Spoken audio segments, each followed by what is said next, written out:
कारण त्याच्या अंगावर पाय दिल्यानंतर पायालाच कुठेतरी चावतो. तर शक्यतोवर जे गमबूट असतात पोटरीपर्यंतचे ते बूट घाला, म्हणजे आपल्याला सर्पदंश होणार नाही. आणि नमस्कार मित्रांनो, परत एकदा स्वागत आहे सर्वांचं आपल्याच यूट्यूब चॅनलमध्ये. आज आपण आलो आहे लोणी रोडवर, तहसील कार्यालयाजवळ लोणारमध्येच, गणेश उंबरकर यांच्या शेतामध्ये. त्यांच्या शेतातील ह्या शेडनेटमध्ये एक साप दिसला यांना. कोणीकडे हो?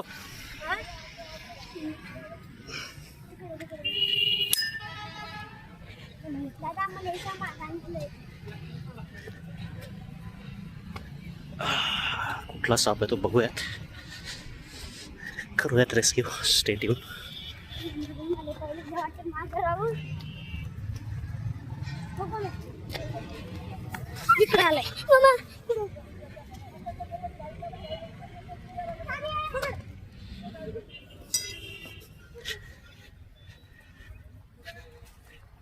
बघू शकता मित्रांनो, इथे एक बऱ्याच मोठ्या साईजचा धामण साप आहे जो आतमध्ये घुसला होता.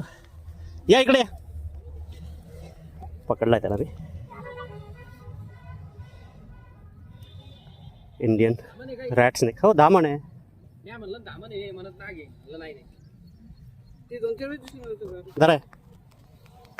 जरा झालं बाबा, आम्ही काय मारत नव्हतो, त्याच्या मागं मागं होतो आम्ही. आडवाच धरे.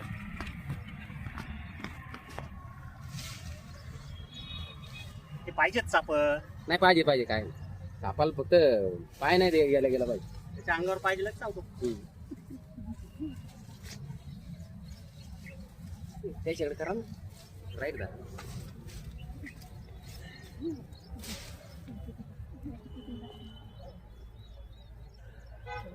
बाहेर सोडून देऊ इकडे. तिकडे पलीकडे नेऊ तिकडे. बाहेर राहू दे ना, बाहेर. नाही नाही, तिकडे या, इथं नको. इथं 2-4 वेळेस दिसलं तर बाहेर येतात तरी काम. हा, ती कामं नाही, मग आता हे तुमची नेट ओपन कुठे आहे ते बघा ना तुम्ही. मग जिथं ओपन आहे तिथं बंद करून घ्या, म्हणजे मध्ये काही येणार नाही. नाही, थोडं आपण तिकडे पलीकडे नेऊन नाही, सोडू. नाही. हे तर बघा तुम्ही त्याच्यात. तिकडेच्या बाहेर सोडू आपण. ते पिशवीतली पांढरी पिशवी आण बरं काढून.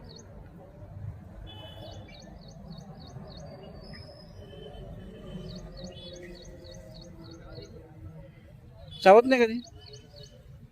अंगावर पाय दिल्यावर चावत. हं. तसं नाही. ह्याला आम्ही व्यवस्थित हाताळतो, त्याच्यामुळे तसं चावत नाही. चिडला की साप चावतोच. हो.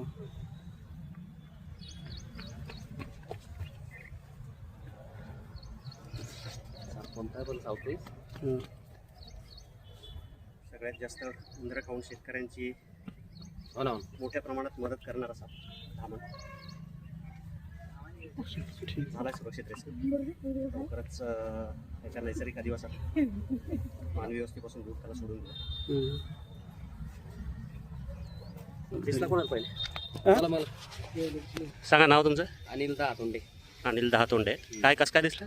ही नेट पाहायला आलो होतो आम्ही. आतमध्ये आले होते. हा. बरं, आता काय त्याच्या मागच्या गोष्टी तुम्हाला सगळ्या चांगल्या माहिती हो आहेत ना. की त्याच्या अंगावर आपण पाय दिल्याशिवाय साप चावत नाही. साऊथ चालू होतं. आणि पायात कंपल्सरी बूट ठेवायचे, हो. कारण त्याच्या अंगावर पाय दिल्यानंतर पायालाच कुठेतरी चावतो. तर शक्यतोवर जे गमबूट असतात पोटरीपर्यंतचे ते बूट घाला, म्हणजे आपल्याला सर्पदंश होणार नाही. आणि समोर असलेला साप कधी चावत नाही. आता किती वेळ झाला तुम्ही बघता याला? 15 मिनिटं झाली. काही केलं त्यांनी? नाही. मग आपल्या डोक्यात बिनकामाची भीती आहे की साप मागे लागतो, डूक धरतो, पाठलाग करतो. तर ह्या सगळ्या गोष्टी ज्या आहेत हे सगळे गैरसमज आहेत. असं कधीच होत नाही. साप माणसाला बघितल्यानंतर सगळ्यात पहिले पळून जायचं बघतो. मला बघितल्यावरच पळाला. तर काळजी फक्त ही घ्यायची की तुम्ही पाय ठेवताना पाय कुठं ठेवता हे फक्त लक्ष ठेवा, जेणेकरून सर्पदंश होणार नाही. सांगितलेल्या गोष्टींची काळजी घ्या आणि सुरक्षित राहा. धन्यवाद. आता गणेश उंबरकर यांच्या शेतात पकडलेला धामण साप, रॅट स्नेक, पूर्णपणे बिनविषारी असलेला साप. पण जी साईज असते ती खूप मोठी असते ह्या सापाची, त्यामुळे लोक घाबरून जातात. आता सगळं समजावून सांगितलं त्यांना की ह्या सापापासून काही त्रास नाही, आपण बाहेर सोडून देऊया. पण तिथे काम करणारे जे लेबर होते ते ऐकायला तयार नव्हते की साहेब आम्हाला रोज काम करावं लागतं, बघितलं की भीती वाटते. त्यामुळे त्यांच्या शेतापासून एक जवळपास 500 मीटर अंतरावर त्या सापाला आपण त्याच्या नैसर्गिक अधिवासात सोडतो. मुख्य खाद्य उंदीर आणि बेंडकोळ्या आणि दुसरे सापही खाताना बघण्यात आलेलं आहे. बघू शकता कसा आवाज करतोय. ओळखायला एकदम सोपा, लांबीला खूप जास्त असलेला, पोटाकडचा भाग पूर्ण पिवळा आणि तोंड लंबुळकं निमुळतं. तोंडावर उभ्या काळ्या रेषा आणि शेपूट जाळीदार ही ह्या सापाची ओळख. रॅट स्नेक धामण, पूर्णपणे बिनविषारी. लांबी साधारण एक 11 ते 12 फुटापर्यंत वाढते.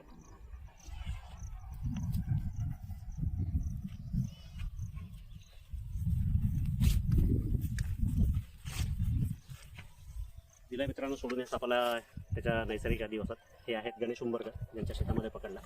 आता ॲक्च्युली हे तयारही झाले होते सोडण्यासाठी, पण लेबर ऐकत नव्हते, त्यामुळे त्याला दुसरीकडे आणून सोडलं. जर व्हिडिओ आवडला, काम जर आवडत असेल तर लाईक करा. चॅनलला अजून सबस्क्राईब केलं नसेल तर सबस्क्राईब करा आणि कमेंट करायला विसरू नका. धन्यवाद.